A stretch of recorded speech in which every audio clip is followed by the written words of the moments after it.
Welcome back to the Deep Dive, your shortcut to being genuinely well-informed. We've probably all got one somewhere.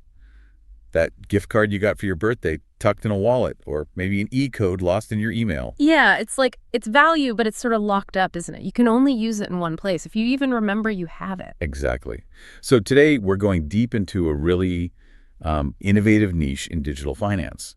We're looking at how platforms are popping up to turn those forgotten cards into actual cash. It's a pretty fascinating development, changing how we think about these kinds of assets. I mean, traditionally, a gift card was just a card for gifts at one store. Right, a one-way street. Redeem it or lose it, basically. But now we're seeing these solutions emerging that really set that value free. Absolutely. And our mission today, drawing from sources like one titled Afrcards, Instant Cash for Gift Cards, and some notes mentioning something called Gift Cards Team, is to really break down how these services work. What are the mechanics, the features they offer, and, what does it all mean in the bigger picture?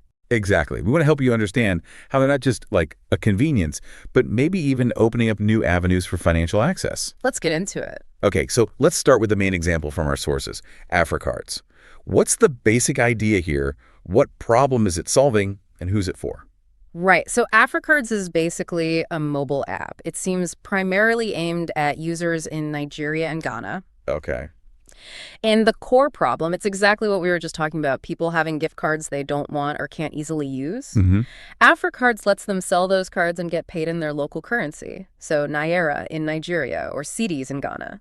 So it acts like a bridge then? Precisely. It's an intermediary. It smooths out a process that honestly would be super difficult, maybe impossible for an individual to sort out on their own. Trying to find a buyer, agreeing on a rate, handling the payment safely. It's messy. Yeah, I can see that. Definitely fills a need. Okay, so let's walk through it from the user's perspective. Say I have a gift card I want to cash in using Afrcards. How does it actually work? Is it simple? They seem to have designed it to be pretty straightforward. First step, you either upload a photo of your physical gift card right in the app. Okay, just snap a picture? Yeah, seems like it. Or if it's one of those digital ones, an e-gift card, you just type in the code. Got it. Once you've submitted that, their system processes the card. And here's a key bit before you finalize anything. The app shows you the exchange rate. Oh, that's important. So you know exactly what you're getting back in, say, Naira or cedis. Exactly. That transparency piece seems really central. You see the rate, you agree, then the transaction happens. That makes sense. Builds trust, right? Yeah. Especially when you're dealing with online money transfers. So once the card's processed and I've seen the rate, what's next? Where did the money go? The equivalent amount in your local currency gets credited instantly to your wallet inside the Afrcards app. Ah, an in-app wallet. Okay. Right. And from that wallet, the final step is just withdrawing the cash. You can typically do a bank transfer straight to your local bank account, or maybe use other payment methods they support. So it sounds like, from having this unused card to having spendable money in your bank account, it's quite a direct path. Yeah, that seems to be the goal. Seamless is the word they'd probably use. Okay, sounds pretty efficient. Now, in this kind of space, speed and trust, they must be huge selling points. What does Afrcards specifically highlight to make itself stand out? What are the key features they're pushing? Well, they make some pretty bold claims, actually. They talk about lightning-fast transaction speeds. Lightning fast? Like how fast are we talking? They quote some specific numbers, sometimes as little as 12 seconds. 12 seconds? Seriously? Yeah. And an average time of around 2 minutes. Which, I mean, for any kind of financial conversion like this, that's remarkably quick. Wow. Okay. That's almost instant. What else? Tied into that speed is the promise of instant payouts. So as soon as the transaction goes through, the money appears in your wallet, ready to withdraw. No waiting around for days. That immediacy must be a huge draw. What about the types of cards? Is it just a few specific ones? No, they seem to support quite a wide range. The sources mention popular ones like Amazon, iTunes, or Apple Cards, Steam for gaming, Razer Gold, Sephora. So big international brands. Right. And they also say many others are accepted, so it seems pretty comprehensive, which broadens the appeal, obviously. Makes sense. And the rates, are they competitive? Because sometimes convenience comes at a cost. Well, they claim to offer competitive rates. Specifically, they aim for high exchange rates that are above the market average. Above average. How do they manage that? You'd think there's a market price for these things. That's a good question.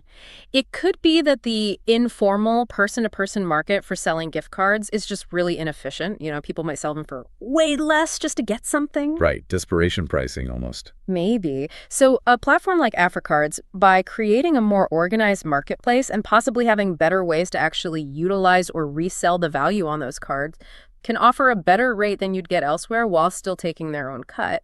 Okay, that makes sense. Aggregation and efficiency. What about security? That's always a worry with financial apps. Yeah, they definitely emphasize that. They talk about a secure trading process.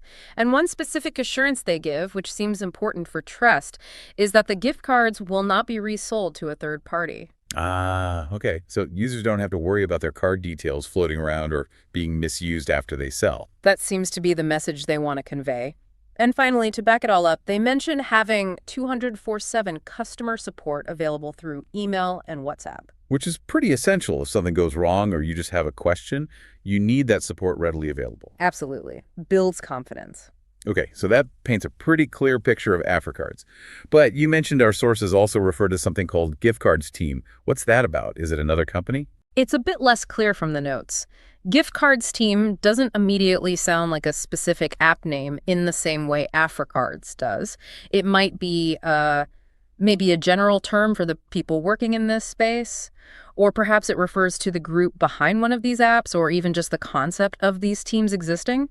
Or maybe it's referencing the whole ecosystem of similar services. Like not just one team, but the collective. That seems plausible, too, because the notes do mention that Afrcards isn't alone. There's a whole landscape here. Right, so it's not just Afrcards then. There are competitors. Definitely. Our sources, and just looking around, you see other apps doing very similar things, often targeting the same audience in Nigeria and Ghana. Names like Gift Cards to Naira, FRBTC, and T-Bay come up. Okay, so quite a few players. Yeah. And fundamentally, they all seem to serve the same basic purpose, giving users a way to swap their gift cards for cash. So the existence of all these platforms suggests there's real demand for this kind of service, doesn't it? Absolutely. It highlights a significant market need, particularly perhaps in places where cashing out these specific kinds of digital assets might be tricky through traditional banking channels. It's a niche, but clearly a valuable one for users. Okay, so let's sort of wrap this up. What's the main takeaway for you, our listener, and maybe for how we think about digital finance more broadly? Well, the core thing is that platforms like Afrcards are offering a genuinely practical and apparently very fast solution. They're letting people unlock value that was previously stuck in these, slightly awkward gift card formats. Turning dead assets into liquid cash, essentially. Exactly. It's a direct market-driven answer to a common frustration. You have this thing of value, but you can't easily spend it where you need to.